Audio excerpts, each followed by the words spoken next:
नमस्कार दोस्तों, कैसे हैं आप सब लोग। स्वागत करता हूं आप सभी का आज फिर से नर्सिंग ऑफिसर्स एकेडमी के यूट्यूब चैनल पे। तो शुरू करते हैं हम हमारी आज की क्लास।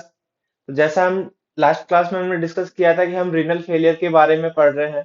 अक्यूट रीनल फेलियर के बारे में हम वहां पे कंप्लीट रूप से डिस्कस कर चुके हैं। तो आज हमारा जो टॉपिक होने वाला है वो होगा क्रोनिक रीनल फेलियर।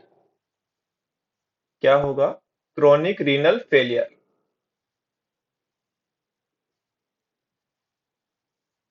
CRF, या फिर हम इसको क्या कह सकते हैं, CRI, chronic renal injury.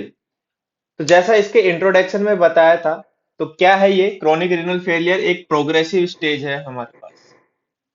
Progressive है, कंटिन्यूअस है।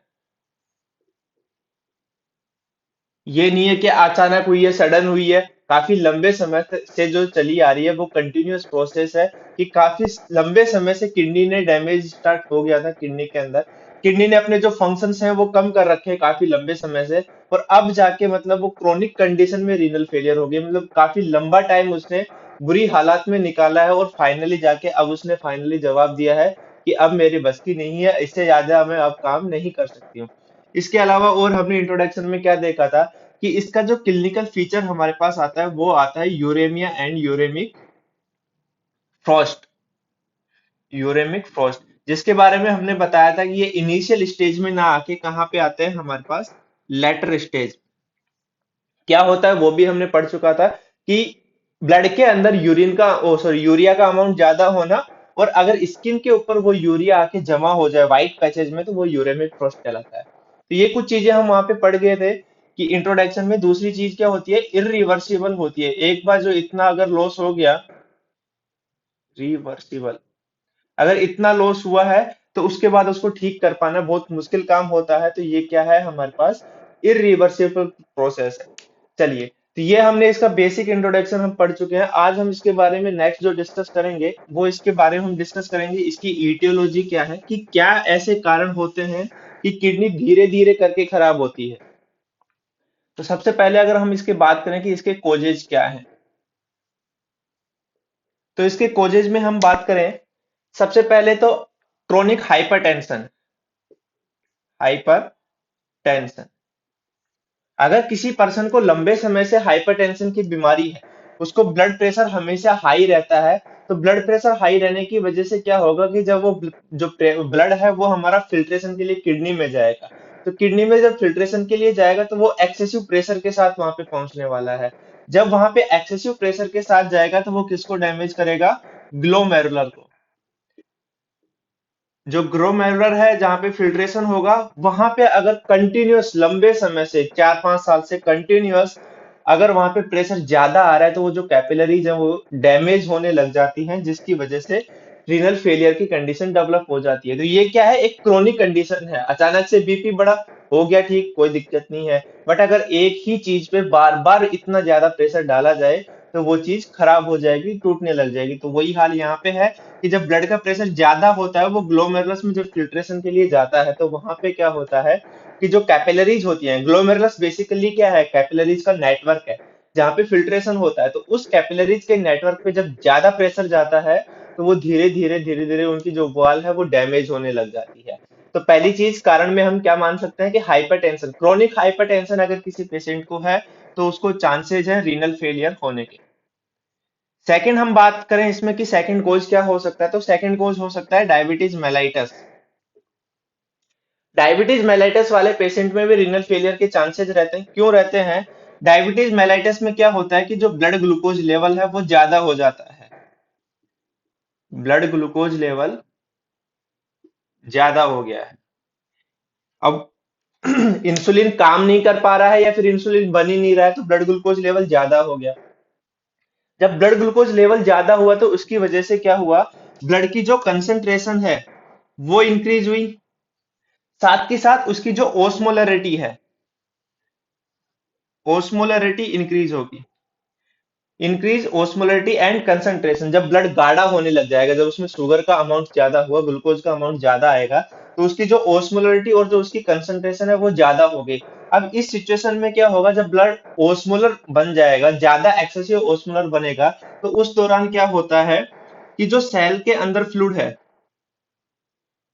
फ्लूइड इन सेल, वो कहाँ पे आएगा? ब्लड में। ओस्मोसिस होगा कि एक्सेसिव जो ज्यादा अगर कंसंट्रेशन किसी चीज की है, तो जिधर सोलवेंट हमारा जो ज्यादा है, अगर हम किसी तरफ वाटर ज्यादा है तो वो क्या होगा? हायर कंसंट्रेशन से लोअर कंसंट्रेशन की तरफ आने वाला है। या फिर हम यूं कहें कि जो एक दो, अगर हमारे पास फ्लूइड है, एक ये फ्लूइड है, एक ये फ्लूइड है, ये हमारा नॉर्मल नॉर्मल कंसंट्रेशन में है, और ये अगर हमारा एक्सेसिवली कंसंट्रेशन में प्रेजेंट है, तो क्या होगा? जिधर कंसंट्रेशन कम है, जिधर कंसंट्रेशन कम है, वहां से जो फ्लूइड है वो मूव करता है एक्सेसिवली कंसंट्रेटेड सॉल्यूशन की तरफ। ठीक है, तो उससे क्या होगा कि दोनों फ्लूइड क्या होंगे? बैलेंस में आएंगे, होम्योस्टेसिस बनाने की कोशिश करती है हमारी बॉडी। तो वही यहाँ पे होने वाला है कि जब सेल के अंदर जो फ्लूइड है वो निकल निकल के कहाँ पे आएगा? ब्लड के अंदर आने लग जाएगा। अब जब सेल्स के अंदर से जो फ्लूइड है वो बाहर आएगा, ब्लड के अंदर आएगा, तो ब्लड के अंदर आने से क्या होगा? ब्लड वॉल्यूम बढ़ जाएगा, वॉल्यूम बढ़ जाएगा। नॉर्मल जो कंसंट्रेशन थी वो तो ठीक होने लगेगी, बट जो वॉल्यूम है वो बढ़ने लग जाएगा। अगर ब्लड वॉल्यूम बढ़ा, तो ब्लड वॉल्यूम किसको हमारे पास कोज कर सकता है? हाइपरटेंशन को। तो फाइनली ब्लड जो डायबिटिक मेलाइटस है, उससे पेशेंट में हाइपरटेंशन भी हो सकता है। और दूसरी चीज, हाइपरटेंशन हुआ तो हमारा, हम पहले ही पढ़ चुके हैं कि हाइपरटेंशन किसको कोज कर सकता है? Damage in glomerular. ठीक है, तो डायबिटीज मेलाइटिस की वजह से भी किडनी फेल हो सकती है। कैसे हो सकती है? ब्लड ग्लूकोज का लेवल बढ़ेगा, ब्लड ग्लूकोज का लेवल बढ़ेगा तो ओस्मोलरिटी बढ़ेगी ब्लड की। ब्लड की ओस्मोलरिटी इंक्रीज होगी तो क्या होगा कि जो सेल के अंदर फ्लूइड है वो बाहर आएगा, शिफ्ट होगा। इंट्रासेलुलर फ्लूइड जो है वो हमारा शिफ्ट होगा कहाँ पे? ब्लड वेसल्स में, वेस्कुलर फ्लूइड में कन्वर्ट हो जाएगा। वेस्कुलर फ्लूइड में कन्वर्ट होने की वजह से क्या होगा? हमारी बॉडी में ब्लड वॉल्यूम इंक्रीज होगा, और वो अल्टीमेटली कोज करेगा हाइपरटेंशन। और हाइपरटेंशन फिर से क्या कर सकता है? डैमेज इन ग्लोमेरुलर, वो हम फर्स्ट पॉइंट में भी पढ़ चुके हैं। नेक्स्ट हम इसमें और बात करें तो और क्या हो सकता है? Metabolic disturbance. Metabolic disturbance, metabolic disturbance में हमारे पास क्या क्या आते हैं? तो मेटाबॉलिक डिस्टरबेंस में हमारे पास आते हैं मेटाबॉलिक एसिडोसिस या फिर एल्कलोसिस। अब दोनों ही कंडीशन में क्या है? जब अगर एक्सेसिव रूप से एसिडिटी बढ़ जाएगी, मतलब H प्लस आयंस अगर हमारी बॉडी में बढ़ने लगेंगे, तो H प्लस आयंस बढ़ने की वजह से क्या होगा? जो सेल है वो डैमेज होने स्टार्ट हो जाएगी। अब ब्लड, अगर सेल डैमेज होगी तो सेल डैमेज होने की वजह से क्या है? पोटेशियम बाहर आएगा। जब मेटाबॉलिक एसिडोसिस की कंडीशन हुई, तो ये हम जब एआरएफ पढ़ रहे थे वहां पे भी हमने डिस्कस किया था कि H प्लस क्या करता है? सेल को डैमेज करवाता है और पोटेशियम का रिलीज करवा रहा है वहां पे। तो जब पोटेशियम बाहर रिलीज होगा, तो उससे क्या होगा? मेटाबॉलिक डिस्टरबेंस होगा। H प्लस आयन सेल्स को डैमेज करेंगे, तो ये जो सेल डैमेज हो रही है, ये हो सकता है कि आपके ग्लोमेरुलस नेफ्रॉन की सेल भी डैमेज होने लग जाए। तो क्या होगा? किडनी अल्टीमेटली वहां पे भी डैमेज डैमेज हो जाएगी।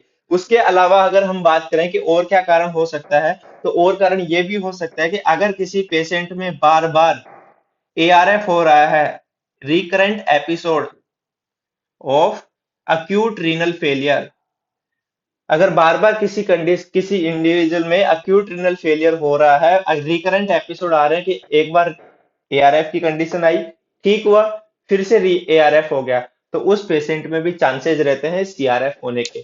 तो ये थे हमारे पास कुछ इटियोलॉजिकल फैक्टर जो हम इंक्लूड करते हैं क्रोनिक रीनल फेलियर के लिए, जो रेस्पॉन्सिबल है। क्या क्या है? हाइपरटेंशन है, आपका डायबिटीज मेलाइटिस है, डायबिटीज मेलाइटिस भी क्या कोज कर रहा है? हाइपरटेंशन कोज कर रहा है।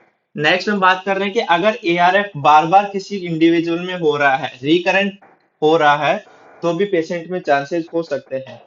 नेक्स्ट हम बात करते हैं स्टेज, कि जो सीआरएफ है, जो क्रोनिक रीनल फेलियर है, वो स्टेजेस में डेवलप होता है। अब जैसे कि हमने बताया था कि कंटिन्यूअस होता है, लंबे समय से अगर हो रहा है तो हम उसको क्रोनिक बोल रहे हैं। अब अगर लंबे समय से होगा तो कुछ स्टेजेस में हम उनको क्लासिफाई करके पढ़ते हैं कि हाँ, पहले क्या स्टेज आएगी, फिर क्या आएगी। तो टोटल जो है वो हमारे पास 5 स्टेजेस में इसको क्लासिफाई किया गया है। जो क्रोनिक रीनल फेलियर है उसके लिए टोटल 5 स्टेजेस है। फर्स्ट स्टेजेस जो है, और ये जो स्टेज है ये किसके ऊपर डिपेंड कर रही है? आपकी जीएफआर के ऊपर। जितना जीएफआर होगा उसके बेसिस में स्टेजेस डिवाइड किए गए हैं।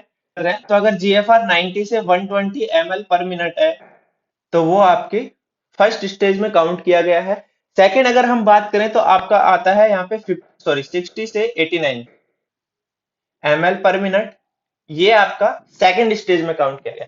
नेक्स्ट अगर हम इसमें बात करें तो नेक्स्ट आता है 30 से 59 ml पर मिनट। फोर्थ में आपके पास आता है 15 से 29 ml पर मिनट। और जो फिफ्थ है वहां पे आता है लेस देन 15 ml पर मिनट।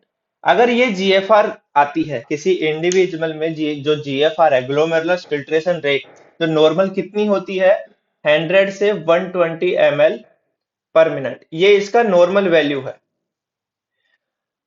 अब यहाँ पे स्टेजेस में डिवाइड किया गया है कि क्रोनिक रीनल फेलियर अगर जीएफआर फर्स्ट स्टेज में हम कब बोलेंगे, जब जीएफआर 90 से 120 ml पर मिनट, कि कभी तो 100 से नीचे आ गई है और कभी वो नॉर्मल कंडीशन में भी जा रहा है। मतलब एआरएफ वाली जो सिचुएशन है वो यहाँ पे हो सकती है कि रिकरेंट एपिसोड हो रहे हैं, कि एक बार हुआ रीनल फेलियर फिर वापस से वो ठीक हो गया, मतलब एक बार जीएफआर कम आई और फिर वापस से जीएफआर नॉर्मल हो गई जैसे ही ट्रीटमेंट चला। सेकेंड स्टेज में क्या है, जीएफआर और कम हो गई है 60 से 89 ml पर मिनट। मतलब फिल्ट्रेशन अब यहाँ पे और कम हो गया है, जितना नॉर्मल फिल्ट्रेशन हो रहा था ब्लड का वो नहीं हो रहा है। तो ये सब जो है वो टोटल 5 स्टेजेस में इनको डिवाइड किया गया है अकॉर्डिंग टू जीएफआर कंडीशन के। अब जीएफआर क्या है ये भी हम पढ़ चुके हैं कि ग्लोमेरुलर फिल्ट्रेशन रेट। एक चीज और, जो फिफ्थ स्टेज है इसके बारे में हम पहले भी डिस्कस किया है कि ये जो फिफ्थ स्टेज है इसको ही हम क्या बोलते हैं, एंड स्टेज रीनल डिजीज या फिर रीनल फेलियर। तो जो फिफ्थ स्टेज है उसी को हम बोलते हैं एंड स्टेज रीनल डिजीज।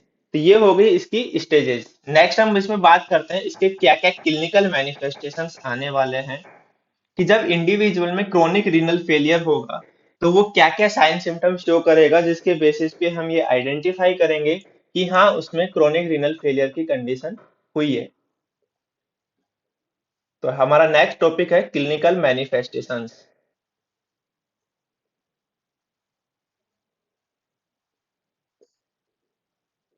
अब जो क्लिनिकल मैनिफेस्टेशंस है उनके बारे में हम डिस्कस करते हैं।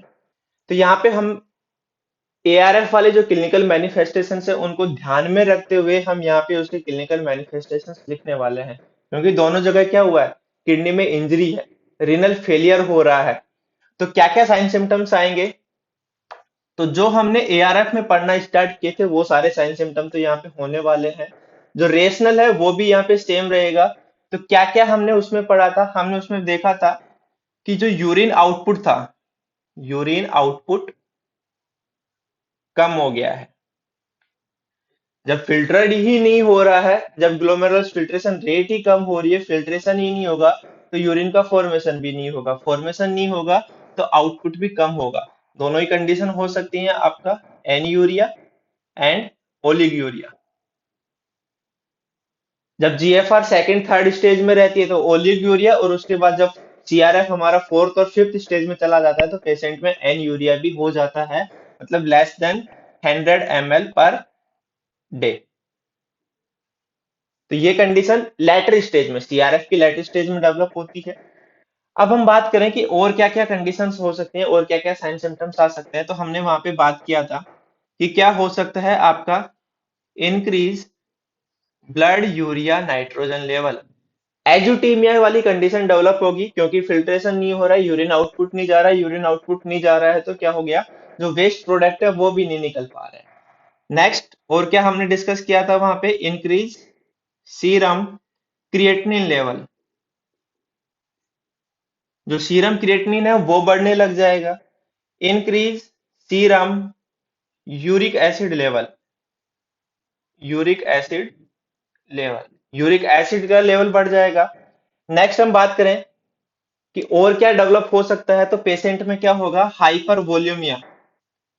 हाइपर वोल्यूमिया, जो ब्लड वॉल्यूम है, जो फ्लूइड कंसंट्रेशन, सॉरी जो फ्लूइड वॉल्यूम है वो इंडिविजुअल में बढ़ रहा है, किसकी वजह से, यूरिन आउटपुट कम होने की वजह से। अब ब्लड वॉल्यूम बढ़ेगा, फ्लूइड वॉल्यूम बढ़ेगा तो पेशेंट में क्या डेवलप होगा, हाइपर टेंशन।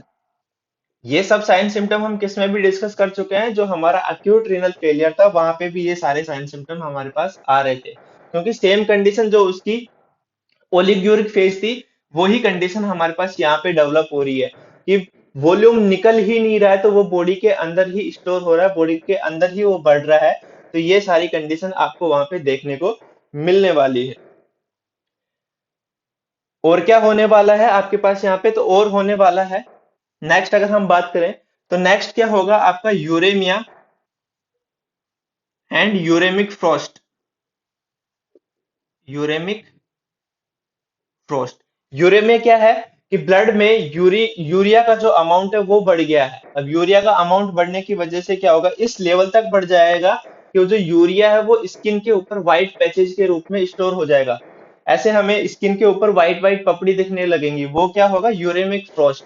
और उस यूरेमिक फ्रोस्ट की वजह से क्या होता है, प्रूराइटिस, एक्सेसिवली ईचिंग होती है, जिसकी वजह से रेडनेस आ जाएगी। जब बार बार आप वहां पे ईचिंग करोगे, रेडनेस एंड ब्लड भी निकलने लग जाता है, उस कंडीशन को हम बोलते हैं प्रूराइटिस। मतलब एक्सेसिवली ईचिंग जब होती है तो वो प्रूराइटिस होती है। ये किसकी वजह से हो रही है, ड्यू टू यूरेमिक फ्रोस्ट। तो यूरिया डेवलप जम गया है बॉडी के ऊपर, स्किन के ऊपर, उसकी वजह से प्रूराइटिस की कंडीशन डेवलप हुई है। तो ये सारे साइन सिम्टम हम किस में भी पढ़ रहे थे, हमारे एआरएफ की कंडीशन में। वहां पे ये दोनों नहीं थे, बट सीआरएफ में क्या है कि जब बिल्कुल ही फेल हो चुकी है किडनी, एंड स्टेज में आ गई है, तो वहां पे इनका लेवल बहुत ज्यादा बढ़ जाएगा। ये हमने इंट्रोडक्शन में भी बात की थी कि जो यूरेमिया और जो यूरेमिक फ्रोस्ट है वो एंड स्टेज रीनल डिजीज में जाके देखने को मिलते हैं, मतलब जब जीएफआर लेस देन 15 ml पर मिनट होती है। तो ये साइन सिम्टम हम यहाँ पे भी डिस्कस कर रहे हैं। उसके अलावा और क्या क्या साइन सिम्टम होते हैं, तो और साइन सिम्टम हम यहाँ पे बात करेंगे अमोनिया के बेसिस पे। अमोनिया क्या है, जब प्रोटीन जो यूरिया है हमारा वो टूटेगा। जब यूरिया टूटता है तो वो अमोनिया का फॉर्मेशन करता है। अमोनिया क्या होती है, ब्रेन तक पहुंच जाती है। अमोनिया गैस है जो बीबी को क्रॉस करके ब्लड ब्रेन बैरियर को क्रॉस करके कहां तक पहुंच जाती है, ब्रेन का। अब ब्रेन तक पहुंचने की वजह से पेशेंट में क्या डेवलप हो जाता है, एनसिफेलोपैथी। एनसिफेलोपैथी। तो जो एनसिपेलोपैथी है उससे रिलेटेड जो जो साइन सिम्टम है वो हमें पेशेंट में देखने को मिलेंगे। तो ये तो सारे हमारे पास नॉर्मल भी थे जो एआरएफ में भी आ रहे थे। अब सीआरएफ में क्या अलग आएगा, वो सब आएंगे अमोनिया की वजह से। क्यों, वो ब्रेन तक पहुंच गई है, अमोनिया गैस जहरीली गैस है, ब्रेन तक पहुंच गई, ब्रेन में जाके डिजीज कोज कर रही है। तो वो क्या क्या साइन सिम्टम शो करेगी, decrease level of consciousness, individual की जो कॉन्शियसनेस है वो कम होगी। उसके अलावा क्या क्या साइन सिम्टम डेवलप करेगी अमोनिया, जब ब्रेन को अफेक्ट करती है। तो एनसेफेलोपैथी के जो भी हमारे पास साइन सिम्टम्स आ रहे हैं, जैसे कि पेशेंट क्या हो जाएगा, रेस्टलेसनेस, पेशेंट इरिटेटेड हो जाएगा, इरिटेबिलिटी बढ़ जाएगी। और क्या होगा, इंडिविजुअल में अटैक्सिया डेवलप होगा। अटैक्सिया मतलब इधर चला मैं उधर चला, जाने में किधर चला, मतलब उसका जो बैलेंस है वो खराब हो जाएगा। इनकोऑर्डिनेटेड बैलेंस, इनकोऑर्डिनेटेड बैलेंस। जैसे जो शराबी चलते हैं, पता नहीं चल रहा है कि हाँ भाई किधर जा रहे हैं, किधर उनके मूवमेंट हो रहे हैं, तो वैसा ही यहाँ पे अटैक्सिया में होता है कि इनकोऑर्डिनेटेड बैलेंस जब होने लग जाते हैं बॉडी में, तो वो क्या कंडीशन होती है, अटैक्सिया की।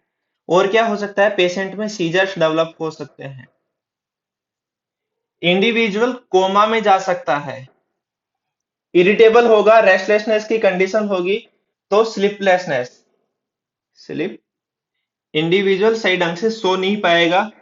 क्यों, क्योंकि उसको इरिटेबिलिटी हो रही है, वो रेस्टलेसनेस की कंडीशन में जा रहा है, बार बार कभी इधर करवट ले रहा है, कभी उधर करवट ले रहा है, उसको चैन नहीं मिल पा रहा है। तो पेशेंट की नींद खराब होगी। उसके अलावा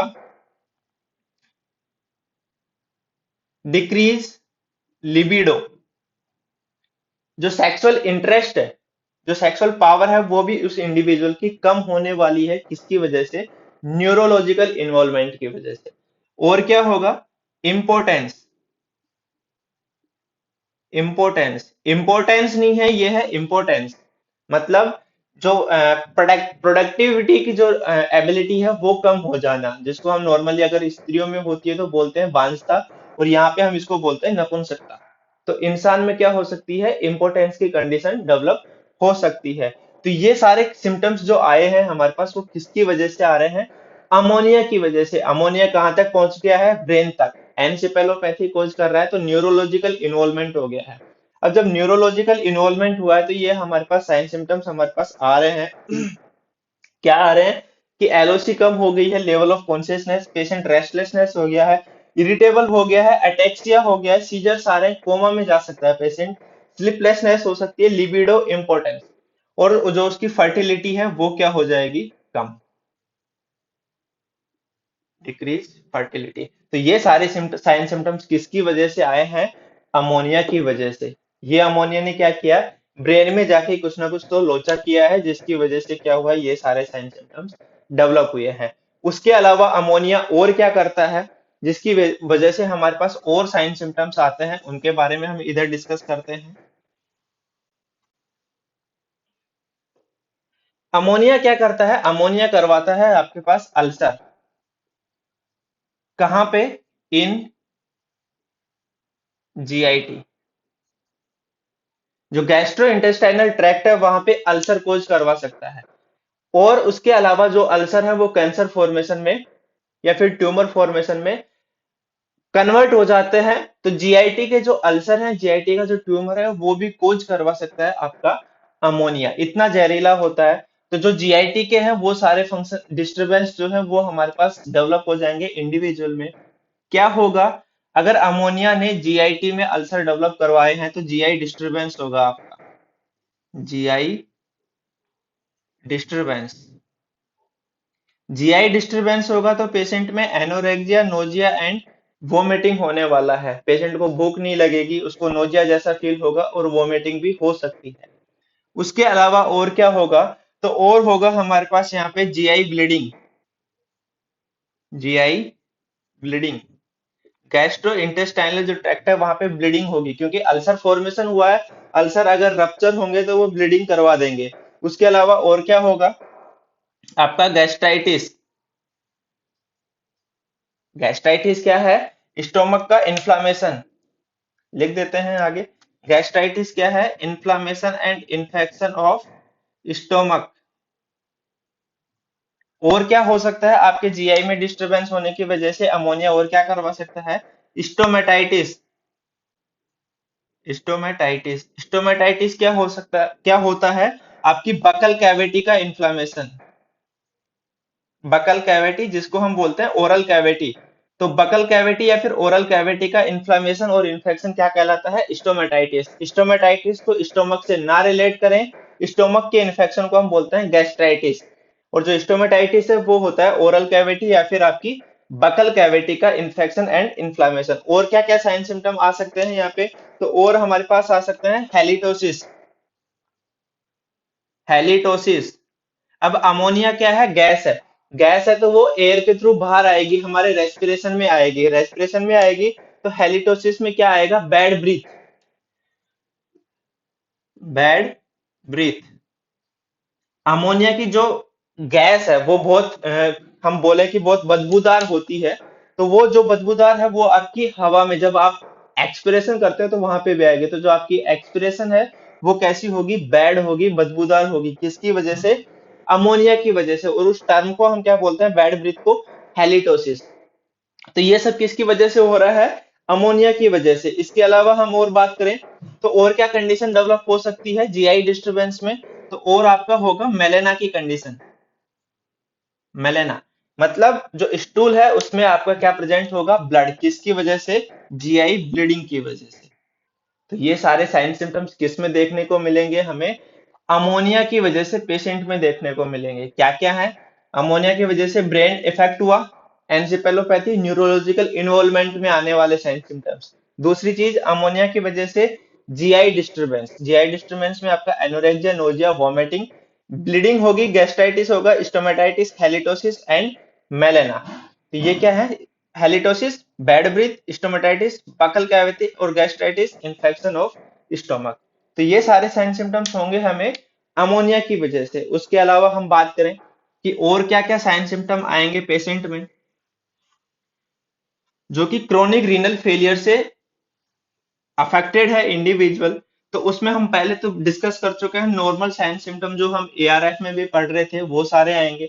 उसके अलावा अमोनिया की वजह से आने वाले साइन सिम्टम्स भी यहाँ पे डेवलप होंगे। उसके अलावा और क्या साइन सिम्टम आएंगे हमारे पास, तो और साइन सिम्टम आएगा, इंडिविजुअल क्या होगा, एनेमिक हो जाएगा। एनीमिक क्यों होगा एनीमिक? किडनी जो है उसने अपना काम करना बंद कर दिया है, तो काम करने की वजह से क्या होगा, जो किडनी है, जब हमने उसके फंक्शंस में पढ़ा था तो उसमें बताया था production of erythropoietin. Erythropoietin erythropoietin नामक जो सबस्टांसेज है वो किसमें हेल्प करता है, हमारे ब्लड फॉर्मेशन में मदद करता है। अब जब किडनी उसी को नहीं बना रही तो ब्लड नहीं बन पाएगा, तो पेशेंट में क्या डेवलप होगा, एनीमिक कंडीशन डेवलप हो जाएगी। उसके अलावा इडिमा, वॉल्यूम ज्यादा है तो पानी हम जब बॉडी में भरता जाएगा तो वो क्या है, इंट्रा जो सेलुलर स्पेस है वहां जाके स्टोर होगा, और वहां पे क्या कोज करवाएगा, एडिमा। और ये जो एडिमा है ये हमारे पास जनरलाइज एडिमा होने वाला है, ये नहीं सिर्फ एक जगह का होगा, कंप्लीट बॉडी में होने वाला है, जिसको हम क्या बोलते हैं, एनासार्का। जो जनरलाइज एडिमा है उसी को हम क्या बोलते हैं, एनासार्का। और ये जो एडिमा है वो किस टाइप का होगा, पिटिंग एडिमा। पिटिंग एडिमा मतलब जब आप उसको दबाओगे तो वहां पे पिट का फॉर्मेशन होगा, एक छोटा सा डिप्रेशन होगा, और उसके बाद जब छोड़ोगे तो वो वापस से अपने लेवल, अपने जो नॉर्मल स्टेज है उसमें वापस से आ जाएगा।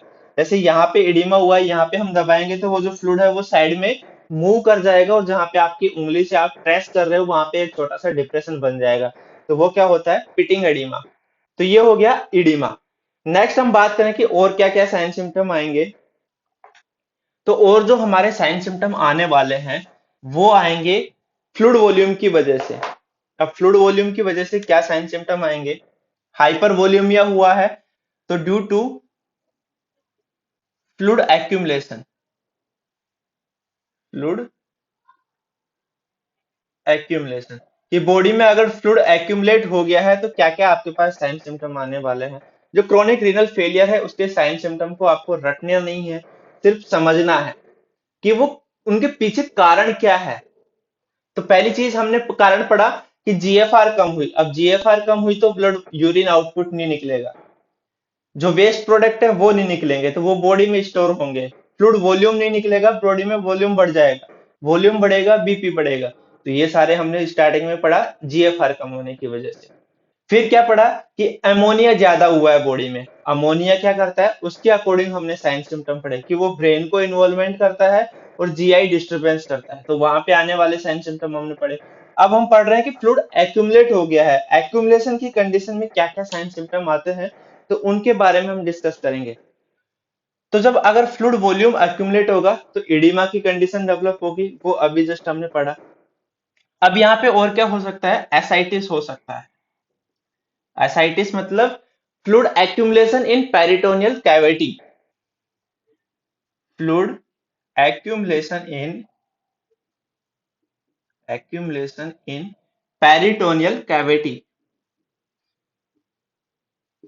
अगर पेरिटोनियल कैविटी में फ्लूइड एक्यूमुलेट हो गया तो उस कंडीशन को हम क्या बोलते हैं, एसाइटिस की कंडीशन बोलते हैं। ठीक है, और क्या हो सकता है, पोर्टल हाइपरटेंशन, पोर्टल हाइपरटेंशन क्यों हो गया, फ्लूइड वॉल्यूम बढ़ गया है, पूरा ब्लड वॉल्यूम भर गया है हमारी बॉडी में, तो वो क्या करवाता है, पोर्टल हाइपरटेंशन। जो पोर्टल वेन है उसमें भी प्रेशर ज्यादा बढ़ जाएगा, और पोर्टल वेन का प्रेशर बढ़ने की वजह से आपका क्या होगा, स्प्लिनोमेगेली, स्प्लिनोमेगेली मतलब स्प्लीन का जो वॉल्यूम है, जो स्प्लीन है वो भी बढ़ जाएगा, उसमें भी स्वेलिंग हो जाएगी। और क्या होगा, हिपेटो हिपेटोमेगेली, हिपेटोमेगेली जो लीवर है उसके अंदर में फ्लूइड वॉल्यूम बढ़ा, उसका भी साइज इंक्रीज होने वाला है। और क्या कंडीशन यहाँ पे डेवलप हो सकती है अगर फ्लूइड वॉल्यूम आपका बढ़ रहा है, तो कि क्या क्या कंडीशन डेवलप हुई है। हमारे पास एसाइटिस हो गया है, पोर्टल हाइपरटेंशन, हिपेटोमेगली एंड स्प्लीनोमेगली। तो ये हो गया आपका पोर्टल हाइपरटेंशन से रिलेटेड। उसके अलावा जब ब्लड वॉल्यूम ही बढ़ा है, हम पढ़ रहे हैं फ्लूइड एक्यूमुलेशन। अगर फ्लूइड एक्यूमुलेट हुआ है तो ये आपका अपर बॉडी में भी आएगा। नॉर्मल एब्डोमिनल कैविटी हो गई। उससे अगर ऊपर की तरफ हम आते हैं तो आपका प्लूरल इफ्यूजन, प्लूरल इफ्यूजन मतलब जो प्लूरल कैविटी है वहां पे भी फ्लूइड का एक्यूमुलेशन हो जाएगा। अब प्लूरल कैविटी में फ्लूइड का एक्यूमुलेशन होगा तो पेशेंट को क्या होगा कि लंग्स को एक्सपेंड करने के लिए जगह नहीं मिलेगी। अगर लंग्स को एक्सपेंड करने के लिए जगह नहीं मिलेगी तो इंडिविजुअल क्या किसको फील करेगा? डिजनिया, उसमें डिफिकल्टी इन ब्रीदिंग होने वाली है। नेक्स्ट, टेकिपनिया होगा। अगर किसी को सांस नहीं आ रहा है, लेने में दिक्कत हो रही है, तो वो क्या करेगा? बार बार कोशिश करेगा, जल्दी जल्दी सांस लेने की कोशिश करेगा, तो उसकी जो रेस्पिरेशन रेट है वो बढ़ जाएगी। उसके अलावा और क्या होगा? लंग क्रैकल, मतलब लंग्स में से उसके आवाज आने लगेगी। जब आप ऑस्कल्टेट करेंगे तो फ्लूइड मूवमेंट करता हुआ नजर आएगा, तो लंग क्रैकल साउंड वहां पे हमें देखने को मिलेंगे। तो ये किसकी वजह से हो रहे हैं? सारे के सारे प्लूरल एफ्यूजन की वजह से। क्या क्या कंडीशन डेवलप हुई प्लूरल एफिजन की वजह से? डिजनिया हुआ, टेकिपनिया हुआ और लंग क्रैकल। अब उसके बाद हम बात करें और क्या होगा, तो ये और आपका होगा पेरिकार्डियल, पेरिकार्डियल एफ्यूजन।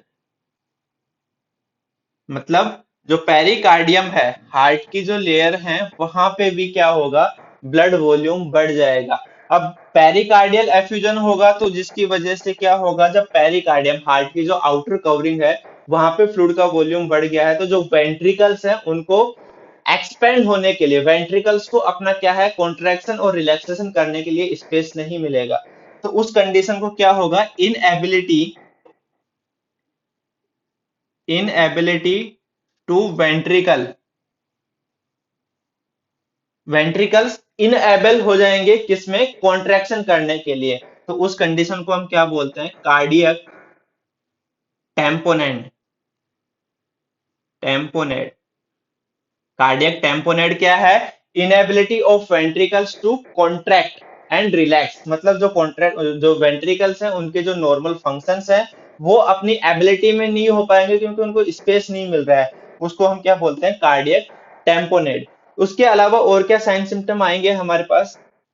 और आएंगे आपके पास congestive heart failure, congestive heart failure, क्योंकि ब्लड वॉल्यूम वहां पे इतना हो जाएगा, फ्लूइड वॉल्यूम इतना हुआ है, तो उसकी वजह से भी क्या होगा? हार्ट के अंदर आपका कंजेशन बढ़ जाएगा। उसके अलावा और क्या क्या साइन सिम्टम्स आपके पास यहाँ पे आ सकते हैं?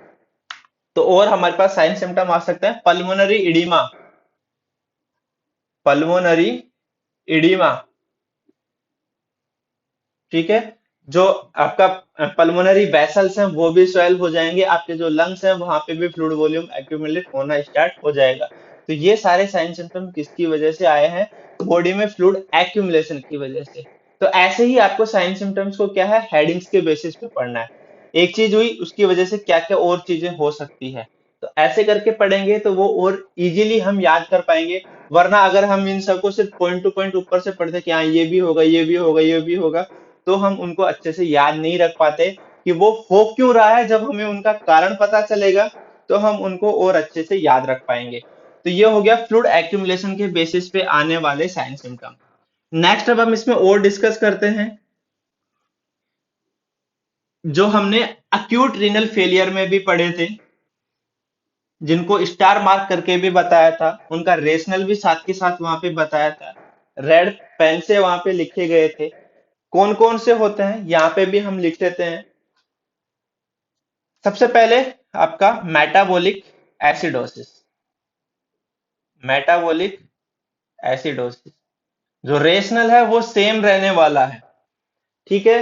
कि सेल ब्रेकडाउन हुए, सेल ब्रेकडाउन हो गए तो क्या हो गया? H प्लस आयन रिलीज होगा, H प्लस आयन रिलीज होगा तो क्या हुआ? वो और ज्यादा सेल को डिस्ट्रक्ट करवाएगा। तो वो सारी चीजें क्या है? मेटाबॉलिक एसिडोसिस कोज करवाती है। उसके अलावा आपका हाइपोकैल्सीमिया, हाइपोकैल्सीमिया, कैल्शियम का अमाउंट कम होगा। क्यों होगा? एक्टिवेटेड विटामिन डी नहीं मिल पा रहा है। विटामिन डी एक्टिवेटेड किसकी वजह से होता है? किडनी की वजह से। किडनी काम नहीं कर रही है, विटामिन डी एक्टिवेट नहीं होगा तो कैल्शियम का एब्जॉर्प्शन नहीं हो पाता है। नेक्स्ट क्या हमने डिस्कस किया था, हाइपोनेट्रीमिया।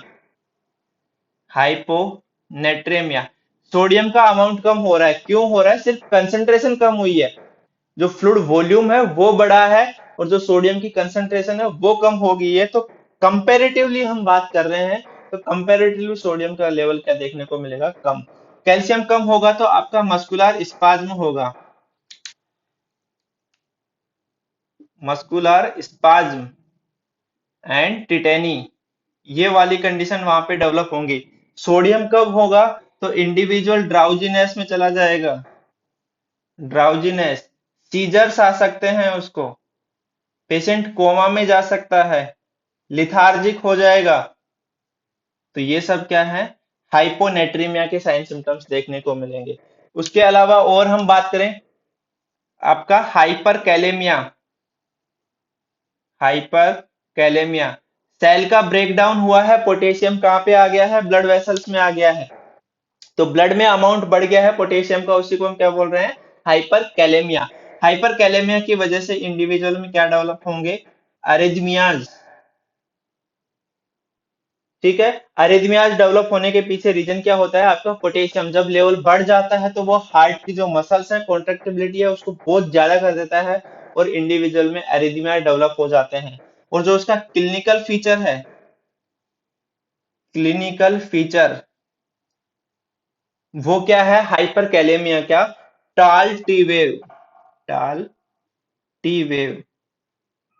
जब आप ईसीजी करवाओगे उस इंडिविजुअल की जिसमें कि पोटेशियम बढ़ा हुआ है, तो जो उसकी टी वेव है वो आपको लंबी देखने को मिलेगी, उसका मतलब है कि पेशेंट में क्या डेवलप हो गया है, हाइपर कैलेमिया। इसके अलावा जो अरिथमियाज है उनकी वजह से इंडिविजुअल की ईसीजी में और क्या क्या चेंजेस देखने को मिलेंगे, कि जो उसका क्यूआरएस कॉम्प्लेक्स है वो भी बढ़ जाएगा, वाइडनिंग हो जाएगा, जो क्यूटी इंटरवल है वो भी आपका बढ़ने वाला है। तो ये सारे साइन सिम्टम्स किसकी वजह से आएंगे, हाइपर कैलेमिया की वजह से।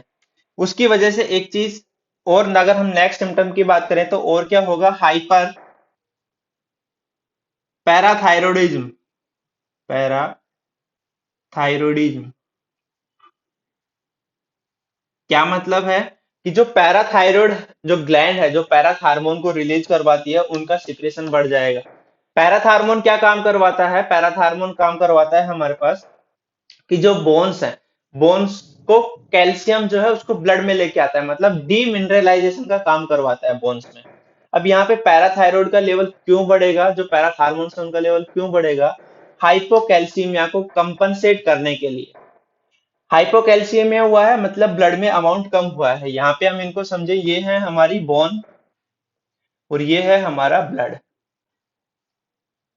ठीक है, जो पैराथ हार्मोन है उनका काम क्या होता है, कि बोन में जो कैल्शियम है उसको मूव करवाते हैं ब्लड की तरफ, बोन्स का जो कैल्शियम है उसको निकाल निकाल के बोन्स में से ब्लड तक पहुंचाने का काम करते हैं, मतलब बोन्स का क्या करवा रहे हैं, डीमिनरलाइजेशन, डीमिनरलाइजेशन। ठीक है, अब यहाँ पे क्यों होगा, ब्लड में क्या कमी है, हाइपोकैल्सीमिया, ब्लड के अंदर कैल्शियम क्या हो गया है, कम। तो क्या होता है, बॉडी कंपनसेट करने के लिए कि हाँ कैल्शियम जो है वो ठीक हो जाए, तो वो क्या करवाती है, बोन्स में से कैल्शियम निकाल निकाल के ब्लड के अंदर लेके आती है।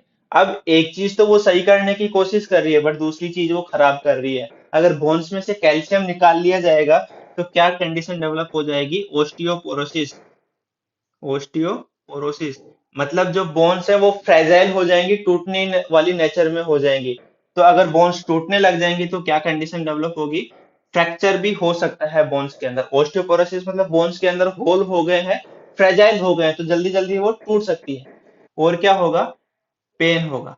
तो ये सब क्यों हुआ है, सिर्फ हाइपोकैल्सियमिया को ठीक करने के लिए बॉडी ने क्या किया, पैराथ हार्मोन निकाले, पैराथ हार्मोन ने क्या किया, बोन्स को डीमिनरलाइज कर दिया कि भाई मैं तो कैल्शियम को ठीक करने जाऊंगा, बट वो कैल्शियम को ठीक करने के चक्कर में बोन्स को धोखा दे देता है और जो कैल्शियम है वो निकाल के ले जाता है। और क्या होता है तो और हमने वहां पे भी डिस्कस किया था, आपका hyperphosphataemia, hyperphosphataemia and hypermagnesaemia. Hypermagnesaemia, ठीक है। तो ये साइन सिम्टम यहाँ पे भी डेवलप होंगे। अगर हाइपर फोस्फेटीमिया होगा, अगर फोस्फेट का अमाउंट ज्यादा देखने को मिलेगा, तो वो हमारी आईज में प्रॉब्लम करवाता है। आईज आपकी पेन करेंगी, रेडनेस हो जाएंगी, लैक्रिमेशन इंक्रीज हो जाएगा, लैक्रिमेशन, एंड देखने में भी आपको प्रॉब्लम आएगी, डिप्लोपिया। तो ये सारे साइन सिम्टम किसकी वजह से आ रहे हैं? फोस्फेट के बढ़ने की वजह से। क्या क्या होगा? आईज में पेन होगा, आईज रेड हो जाएंगी, आंसुओं का जो सिक्रेशन है वो बढ़ जाएगा, और डिप्लोपिया हो जाएगा। ऐसे ही अगर हम हाइपर मैग्नीशियम की बात करें कि अगर मैग्नीशियम बढ़ रहा है, तो वो क्या काम करवाता है? स्लो नर्व कंडक्शन, जो नर्व कंडक्शन है उसको धीरे कर देता है। साथ ही साथ एक काम और करता है कि जो आपका डीप टेंडन रिफ्लेक्स है, डीप टेंडन रिफ्लेक्स, उस रिफ्लेक्स को क्या करवा देता है? मैग्नीशियम एब्सेंट, ठीक है। तो ये जो डीप टेंडन रिफ्लेक्स है, ये आपको इंपॉर्टेंटली ध्यान रखना है आपके एमएसएन में भी, और दूसरा ओबीजी वाले पॉइंट ऑफ व्यू से भी, कि जब मैग्नीशियम का लेवल बढ़ेगा तो नर्व कंडक्शन धीरे होगा। साथ के साथ वो क्या काम करवा रहा है? डीप टेंडन रिफ्लेक्स को एब्सेंट करवा रहा है। जब पेशेंट, ओबीजी पॉइंट ऑफ व्यू क्या कह रहा है, तो जब पेशेंट में प्री एक्लेम्पसिया की कंडीशन डेवलप हुई है, तो वहां पे हम ट्रीटमेंट के लिए यूज करते हैं MgSO4। मैग्नीशियम सल्फेट वहां पे यूज किया जा रहा है। तो अगर मैग्नीशियम सल्फेट वहां पे यूज किया जा रहा है, मतलब बॉडी के अंदर मैग्नीशियम का अमाउंट देखने को मिलेगा। और यहाँ पे जो टॉक्सिसिटी देखी जाती है कि प्री एक्लेम्प्टिक जो पेशेंट है, जो महिला है, उसको हम ठीक करने की कोशिश कर रहे हैं, तो कहीं उसमें डीप टेंडन रिफ्लेक्स जैसे ही लॉस होंगे, एब्सेंट होंगे, मतलब उसमें मैग्नीशियम की टॉक्सिसिटी डेवलप हो गई है। तो ये चीज हमें वहां पे भी देखनी पड़ती है। दूसरी चीज, मैग्नीशियम और क्या करवाता है? आपका रेस्पिरेशन को स्लो करवा देता है। तो ये हम ओबीजी पॉइंट ऑफ व्यू से पढ़ रहे थे, ठीक है। तो ये हो गया हमारे पास और आने वाले साइन सिम्टम्स की क्या क्या साइन सिम्टम्स हमारी बॉडी में डेवलप होंगे क्रोनिक रीनल इंजरी के टाइम पे। पहले हम पढ़े कि जीएफआर कम हुई, उसके बेसिस पे। फिर हमने देखा अमोनिया के लिए कि अमोनिया क्या क्या कॉज करवाता है। फिर हमने देखा कि फ्लूइड एक्यूमुलेशन हुआ है, उसके बेसिस पे। और फिर लास्ट में हमारे पास जो इलेक्ट्रोलाइट डिस्टरबेंस हुआ है, उनके बेसिस पे क्या क्या साइन सिम्टम्स आते हैं। तो ये है हमारा एक ओवरव्यू कंप्लीट क्लिनिकल मैनिफेस्टेशंस का, किसमें? क्रोनिक रीनल फेलियर में। अब हम नेक्स्ट इसमें डिस्कस करते हैं इसके डायग्नोस्टिक मेजर्स के बारे में, कि जो एआरएफ है, एआरएफ में भी हमने जब डिस्कस किया था तब बताया था कि जो डायग्नोस्टिक इवाल्युएशन है, उनको हम साथ के साथ ही पढ़ेंगे, दोनों के एक साथ ही पढ़ेंगे। तो जो रीनल फेलियर है उसके डायग्नोस्टिक इवाल्युएशन हम यहाँ पे देखने वाले हैं, कि हम कैसे क्या क्या चीजें चेक करके देख सकते हैं, कैसे पता कर सकते हैं कि पेशेंट की जो किडनी है वो आपकी खराब होने लगी है। तो क्या क्या पॉइंट्स हम यहाँ पे पढ़ने वाले हैं डायग्नोस्टिक मेजर्स या फिर डायग्नोस्टिक इवाल्युएशन में। तो सबसे पहले history and physical examination, history and physical examination, ये एक ऐसा पॉइंट है जो हमें बहुत काम आता है जब हम नर्सिंग कर रहे होते हैं तब, और ये इम्पोर्टेंट भी है हमारा। हिस्ट्री और फिजिकल एग्जामिनेशन से कैसे पता चलेगा? हम पेशेंट की हिस्ट्री लेंगे और उसका फुल बॉडी एग्जामिनेशन करेंगे, तो हमें काफी सारे साइन सिम्टम्स वहां पे देखने को मिलेंगे। आपको इंडिविजुअल में इडीमा विजुअलाइज हो जाएगा। जब आप उसकी बॉडी को चेकअप करेंगे, तो इडीमा देखने को, मतलब सूजा हुआ इंसान दिखेगा। अगर आप ऑस्कल्टेट कर रहे हैं तो आपको लंग्स क्रैकल साउंड आएंगे, पेशेंट डिजनिया बताएगा, पेशेंट टेकेपनिया होगा, रेस्पिरेशन रेट उसकी बढ़ी हुई देखने को मिलेगी। तो ये सारी चीजें क्या है, फिजिकल एग्जामिनेशन से हम पता कर सकते हैं। उसमें प्रोराइटिस तो नहीं हो रहा है, ईचिंग तो नहीं कर रहा है बार बार। तो ये सारी कंडीशन कहाँ ऐसे आएंगे हमारे पास? हिस्ट्री और फिजिकल एग्जामिनेशन। उसके अलावा और हम क्या कर सकते हैं? और हम कर सकते हैं urine, routine and microscopic. Urine RM test हम वहां पे करवा सकते हैं। Next, urine culture and sensitivity, CS, मतलब माइक्रोब्स अगर प्रेजेंट है तो उनको भी हम चेक करने के लिए देख सकते हैं। नेक्स्ट हम बात करें कि और क्या क्या डायग्नोस्टिक इवेलुएट हम यहाँ पे कर सकते हैं। तो और हम बात करें तो और हम कर सकते हैं यहाँ पे यूरिक एसिड लेवल, ये हम चेक कर सकते हैं कि यूरिक एसिड का लेवल तो नहीं बढ़ रहा है। और हम चेक कर सकते हैं GFR, creatinine, creatinine clearance test, clearance test किसके लिए किया जाता है? टू डिटेक्ट जीएफआर, यहाँ पे लिख देते हैं टू डिटेक्ट जीएफआर। तो आप उसकी जीएफआर को देख के भी हम पता कर सकते हैं। और क्या हम कर सकते हैं? यूरिन की स्पेसिफिक ग्रेविटी हम चेक कर सकते हैं, urine specific gravity, specific gravity. Specific gravity पे क्या फर्क पड़ने वाला है? स्पेसिफिक ग्रेविटी बढ़ जाएगी। क्यों? क्योंकि वॉल्यूम कम आ रहा है, कंसेंट्रेटेड होगा यूरिन, तो स्पेसिफिक ग्रेविटी वहां पे बढ़ने वाली है। और हम क्या डायग्नोस्टिक इवैल्यूएशन कर सकते हैं? आप वहां पे पेशेंट में परफॉर्म कर सकते हो sonography, x-ray, KUB, kidney, ureter and bladder का। नेक्स्ट हम वहां पे कर सकते हैं CT and MRI, CT scan and MRI. तो ये जो एक चीज और देखना, ये जो डायग्नोस्टिक इवैल्यूएशन हम पढ़ रहे हैं, ये सिर्फ आपके रीनल फेलियर में ही काम नहीं आएंगे, ये सारे आपके कंप्लीट जो रीनल पैथोलॉजी है उनको भी आप मेजर कर सकते हो। CT scan, kidney, ureter, blood का आप एक्सरे करवा सकते हैं, सोनोग्राफी करवा सकते हैं। उसके अलावा अगर हम बात करें और क्या क्या हो सकते हैं, और हमारे पास हो सकता है रीनल एंजियोग्राफी, रीनल एंजियोग्राफी। और हम बात करें कि और हम क्या क्या डायग्नोस्टिक इवैल्यूएशन यहाँ पे यूज कर सकते हैं, तो इंट्रावेसिकल प्रेशर, इंट्रावेसिकल प्रेशर। और हम कर सकते हैं रीनल बायोप्सी, रीनल बायोप्सी। और हम कर सकते हैं सिस्टोस्कोपी, सिस्टोस्कोपी। ठीक है। और हम कर सकते हैं साइटोमेट्रोग्राफ, साइटोमेट्रोग्राफ ग्राफी।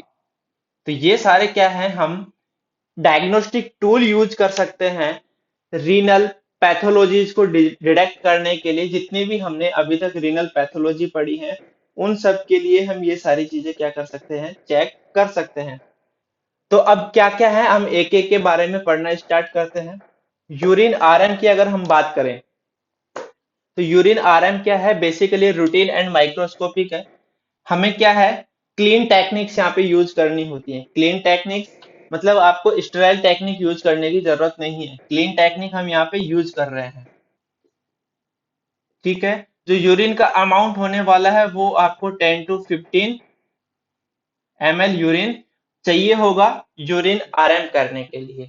ठीक है। तो ये हो गया आपका यूरिन आरएम। यूरिन सीएस की अगर हम बात करें, तो ये क्या है? माइक्रोब्स को डिटेक्ट करने के लिए यूज किया जाता है। तो माइक्रोब्स को डिटेक्ट करने के लिए आपको स्टेराइल टेक्निक यूज करनी पड़ती है। स्टेराइल टेक्निक वहां पे आप यूज करेंगे कि जो कंटेनर आप ले रहे हो वो भी स्टेराइल होगा, और जो आप मेथड यूज करने वाले हो वो भी आपका स्टेराइल मेथड होना चाहिए। यूरिन का अमाउंट यहाँ पे भी आपका 10 to 15 ml होगा। उसके बाद हम बात करें कि जो स्टेराइल टेक्निक है उनके यूज करते हुए हम कैसे सैंपल कलेक्ट करेंगे। तो स्टेराइल टेक्निक मतलब हम यहाँ पे जो सैंपल कलेक्ट करने वाले हैं वो आपका होगा mid stream, mid stream urine हमें कलेक्ट करना है। मतलब पेशेंट को वॉइड करने के लिए बोलता है, जब इनिशियल स्ट्रीम निकलेगी यूरिन की उसको डिस्कार्ड करके जब मिड स्ट्रीम यूरिन आएगा तो उसको हमें स्टेराइल कंटेनर में, स्टेराइल ग्लव्स के साथ उसको स्टोर करना है। तो वो क्या होता है? Mid stream urine. इसको हम क्लीन कैचअप मेथड भी बोलते हैं, क्लीन कैच मेथड। ठीक है। तो ये हो गया आपका urine culture and sensitivity test के बारे में। अब उसके बाद हम बात करें कि जो मिड स्ट्रीम वाला है तो वो आपका होता है नॉर्मली यूज किया जाने वाला या फिर बेस्ट मेथड हम बात करें। बट अगर मोस्ट रिलायबल की बात करें मिड स्ट्रीम तो आपका क्या है, बेस्ट मेथड है। मिड स्ट्रीम या फिर क्लीन कैश क्या है, बेस्ट मेथड। बट अगर रिलायबल पूछे आपसे, reliable method for urine culture and sensitivity test लेने के लिए, तो वो आपका होगा supra pubic aspiration. Supra pubic aspiration मतलब डायरेक्ट आपने प्यूबिस जो एरिया है वहां से ऊपर से सीधा आप ब्लैडर में गए हो और सैंपल आप निकाल के लेके आ रहे हो। मतलब एक प्रकार से इन्वेजिव प्रोसेस है कि आपने निडल इंसर्ट की है प्यूबिस के ऊपर, डायरेक्ट सीधा आप कस में गए हो ब्लैडर में और वहां से निकाल के यूरिन लेके आ रहे हो, तो वो आपका मोस्ट रिलायबल मेथड है। और अगर बेस्ट मेथड पूछे तो वो आपका मिड स्ट्रीम या फिर क्लीन कैच मेथड होता है। नेक्स्ट हम बात करें यूरिक एसिड लेवल के बारे में। तो जो यूरिन है उसको आप 24 आवर्स कलेक्शन जरूरी होगा जब आप यूरिक एसिड टेस्ट करवाते हैं। तो यहाँ पे क्या होता है, यूरिक एसिड टेस्ट के लिए आपको 24 आवर्स का यूरिन चाहिए होगा। 24 आवर्स कलेक्शन किसका, यूरिन का। इंडिविजुअल में 24 आवर्स का कलेक्शन होना चाहिए। और जो यूरिक एसिड नॉर्मल लेवल की अगर हम बात करें तो वो होता है आपका 250 से 750 mg पर डीएल इन यूरिन। यूरिन के अंदर कितना होता है, 250 से 750। और अगर ब्लड की बात करें तो ब्लड में कितना होता है, 2 to 8 mg पर डीएल इन ब्लड। तो ये आपका यूरिक एसिड टेस्ट हो जाएगा कि नॉर्मल यूरिन में कितना होता है, 250 से 750 mg पर डीएल। ठीक है, और कितना हमें यूरिन चाहिए, 24 आवर्स का कलेक्शन हमें वहां पे जरूरी होता है। और जो ब्लड है उसमें यूरिक एसिड का लेवल कितना होता है, 2 to 8 mg पर डीएल इन ब्लड। नेक्स्ट हम बात करें, चलो इन सबको हम हटा देते हैं। नेक्स्ट हमारा क्या है, creatinine clearance test. Creatinine clearance test क्यों किया जा रहा है, तो अभी हमने बात की थी कि जो जीएफआर है उसको डिटेक्ट करने के लिए किया जाता है। इसमें क्या होता है, तो इसमें हम इंसुलिन का यूज करते हैं। जब क्रिएटिनिन क्लियरेंस टेस्ट हम कर रहे हैं तो उसके लिए हम इंसुलिन का यूज करते हैं। इंसुलिन का यूज करते हुए हम इंडिविजुअल में क्या करते हैं, क्रिएटिनिन क्लियरेंस टेस्ट। और जो इसका फॉर्मूला होता है वो आपका होता है U multiply V upon P। U मतलब आपका urine, sorry insulin concentration in urine, insulin concentration in urine. V4 आपका वॉल्यूम, सॉरी V4 आपका वॉल्यूम ml पर मिनट। एंड P4 आपका प्लाज्मा कंसंट्रेशन, प्लाज्मा कंसंट्रेशन। तो ये फॉर्मूला है जीएफआर को डिटेक्ट करने के लिए कि आपके यूरिन में इंसुलिन की कंसंट्रेशन कितनी है, उसको आप मल्टीप्लाई करेंगे कि कितना यूरिन आउटपुट आ रहा है एमएल में, और वहां पे आपका प्लाज्मा कंसंट्रेशन क्या है उसके अगर हम डिवाइड कर देंगे तो आपका जो यूरिन स्पेसिफिक जो जीएफआर है वो आपकी निकल के आने वाली है। तो ये हो गया क्रिएटिनिन क्लियरेंस टेस्ट के बारे में। नॉर्मल अगर हम ब्लड में क्रिएटिनिन का लेवल देखते हैं तो वो होता है आपका 0.6 से 1.3 mg पर डीएल। क्या, क्रिएटिन ब्लड के अंदर, यहाँ पे यूरिन की बात नहीं कर रहे हैं, हम बात कर रहे हैं ब्लड के बारे में। तो ये हो गया क्रिएटिनिन क्लियरेंस टेस्ट के बारे में। नेक्स्ट हम बात करें यूरिन स्पेसिफिक ग्रेविटी के बारे में। तो यूरिन स्पेसिफिक ग्रेविटी को चेक करने के लिए हमारे पास मेथड जो होते हैं वो टोटल 3 मेथड होते हैं। क्या क्या, यूरिनोमीटर, नेक्स्ट होता है refractometer and dipstick method, dipstick method,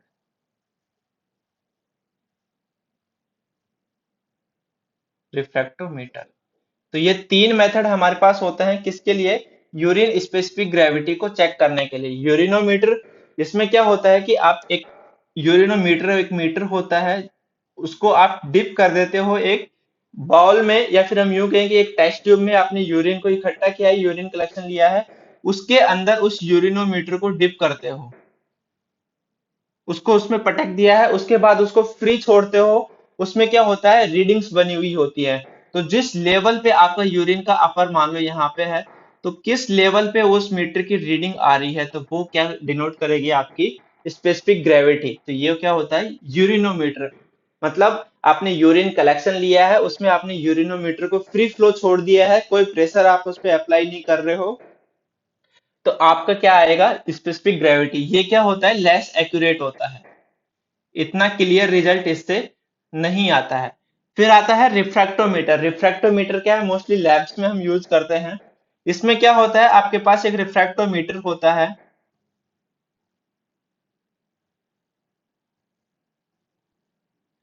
ठीक है। क्या होता है, यहाँ पे आपके पास स्पेस अवेलेबल होता है, जहाँ पे कि आप यूरिन की जो ड्रॉप्स हैं वो पुट करते हो, उसके बाद उस स्लाइड को आप बंद कर देते हो और थोड़ी देर के लिए रखने देते हो। फिर क्या होता है, यहाँ पे विजुलाइज करने के लिए लेंस होता है। उस लेंस से क्या होता है कि आपको दिखाई देता है, अंदर पूरा मीटर लगा हुआ होता है, और जो रीडिंग्स है वो आपको अंदर दिखाई दे जाती है जब आप इस लेंस से देखते हो। तो वो क्या होता है, आपका रिफ्रैक्टोमीटर। डीप स्टिक मेथड ये क्या है, आपका मोस्ट एक्यूरेट मेथड माना गया है। मोस्ट एक्यूरेट किसके लिए, यूरिन स्पेसिफिक ग्रेविटी चेक करने के लिए मोस्ट एक्यूरेट मेथड क्या है, आपका डीप स्टिक मेथड। ये क्या होता है, कलर सेंसिटिव प्रोब होती है। मतलब आपके पास एक स्ट्रिप होती है, उस स्ट्रिप में अलग अलग कलर्स के आपके पास पॉइंट बने हुए होते हैं। तो जैसे इसमें क्या क्या किया जाता है, ये आपकी जैसे अलग अलग कलर से आपके पास मीटर हमने बना दिए हैं, टोटल 4 बनाए हैं, अलग अलग कलर की होती हैं। साथ के साथ जो ये स्ट्रिप्स आती हैं, उनका जो बॉक्स आता है, उस बॉक्स पे क्या होता है, इन कलर के बेसिस पे मार्किंग दी हुई होती है। अब हमें क्या करना होता है, अब हमें ये करना होता है, इसके ऊपर हमारे पास एक टिप एरिया और होता है इसका। तो इसको हम कैसे चेक करते हैं, जो यूरिन है उसका हमने सैंपल लिया, उस सैंपल को लेने के बाद उस सैंपल में आप इस स्टिप को डिप करते हो, डिप करने के बाद आप उसको थोड़ी देर के लिए रख देते हो, रखने के बाद जितना स्पेसिफिक ग्रेविटी होती है उसके बेसिस पे वो जो कलर है वो आपका हाईलाइट हो जाता है। हाईलाइट होने के बाद आप क्या करते हो, उस जो बॉक्स है, जो उसका मीटर दिया हुआ है हमें, उसके साथ जब हम उसका कंपैरिजन करते हैं तो हमें पता लग जाता है कि यूरिन की स्पेसिफिक ग्रेविटी कितनी होती है।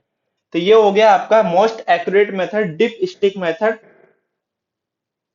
यूरिन स्पेसिफिक ग्रेविटी को चेक करने के लिए। नेक्स्ट हम बात करें कि यूएसजी सोनोग्राफी। सोनोग्राफी करके आप जो भी हमारे एब्डोमिनल ऑर्गन्स हैं उन सब के बारे में हम पता कर सकते हैं। आपका रीनल स्टोन के बारे में आप यहाँ से पता कर सकते हो, आपको अगर बीपीएस हुआ है तो हम यहाँ से पता कर सकते हैं। उसके अलावा और भी जो ग्लोमेरुलस, हम नेफ्राइटिस पढ़ रहे थे, नेफ्रेटिक सिंड्रोम पढ़ रहे थे, मतलब अगर हमें किडनी विजुअलाइज करनी है तो आप सोनोग्राफी करके पता कर सकते हो। एक्सरे भी हम करवा सकते हैं, किडनी, यूरेटर एंड ब्लैडर का, तो उससे भी हमें काफी चीजें पता चल जाएंगी। सीटी और एमआरआई भी हम इंडिविजुअल में करवा सकते हैं, अगर किसी डिजीज को हमें आइडेंटिफाई करना है, डायग्नोस करना है तो।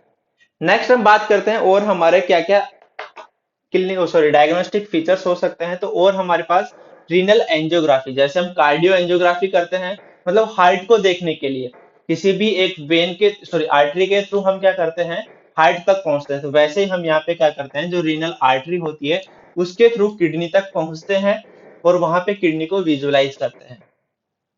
Next, intravesical pressure. Intravesical pressure क्या होता है, इसको समझें।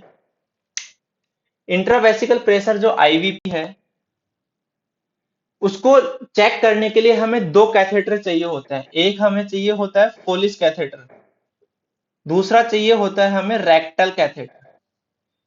ठीक है, Foley's catheter bulb and rectal catheter bulb. अब क्या होगा, फोलिस कैथेटर आप इंसर्ट कर देते हैं आपके ब्लैडर में, रेक्टल एरिया से जो कैथेटर है उसको इंसर्ट कर दिया जाता है रेक्टल एरिया में। अब उसके बाद क्या होता है कि दोनों का जो प्रेशर है वो वहां पे चेक होता है। यहाँ पे आपका कौन सा चेक होता है, ब्लैडर, और यहाँ पे आपका क्या होता है, एब्डोमिनल ऑर्गन्स का, एब्डोमिनल ऑर्गन्स।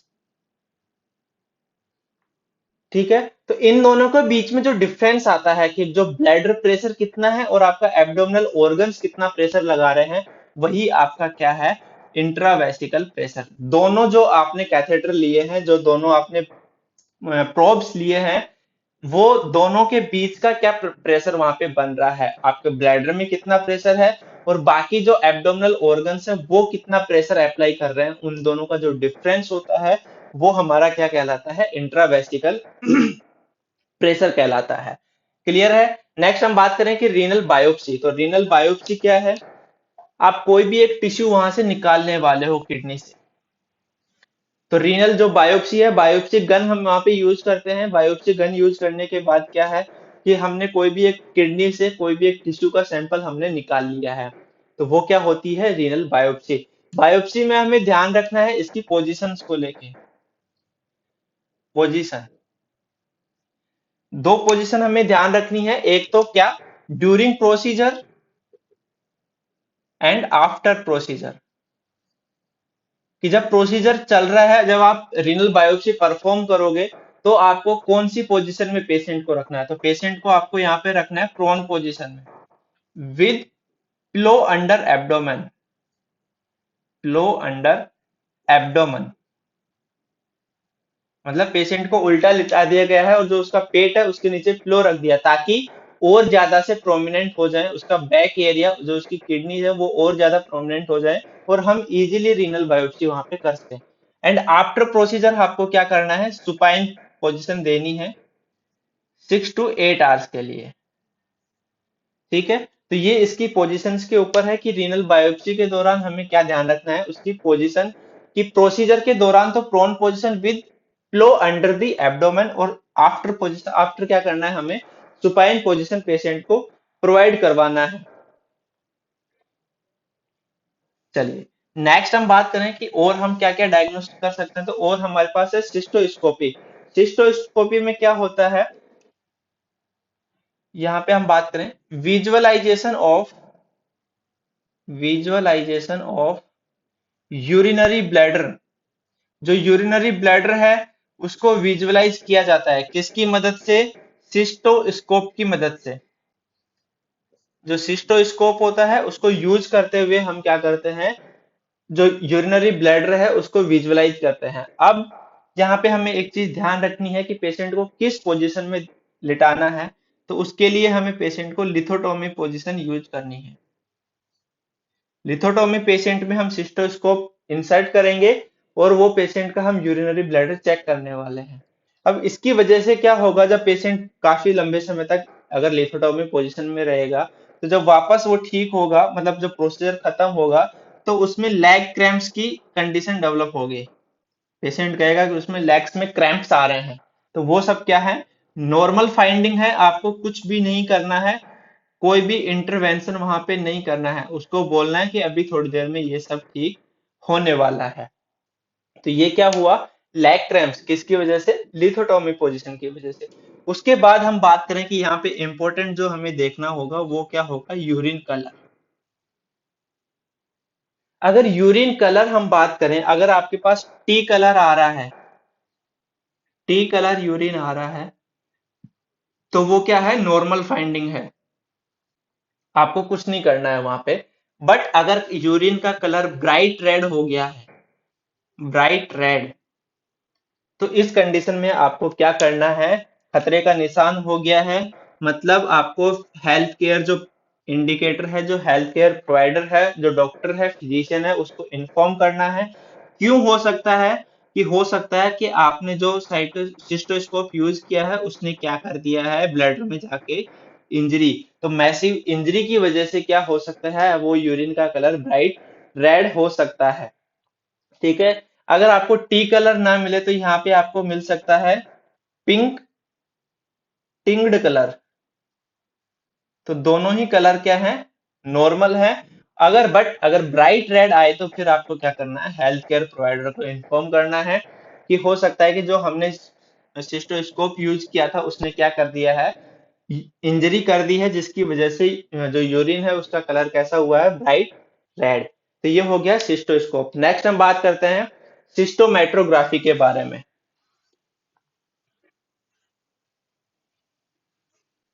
नेक्स्ट हमारे पास जो डायग्नोस्टिक टूल है वो क्या है, सिस्टोमेट्रोग्राम। ठीक है। इसमें हम क्या करेंगे, जो डेट्रूसर मसल्स हैं उनका जो प्रेशर है, उस प्रेशर को हमें क्या करना है, एक ग्राफिकल प्रेजेंटेशन के रूप में रिकॉर्ड करना है। वही आपका क्या कहलाता है, सिस्टोमीट्रोग्राम। और इसको हम फ्लोमेट्री के रूप में भी जानते हैं, फ्लोमेट्री।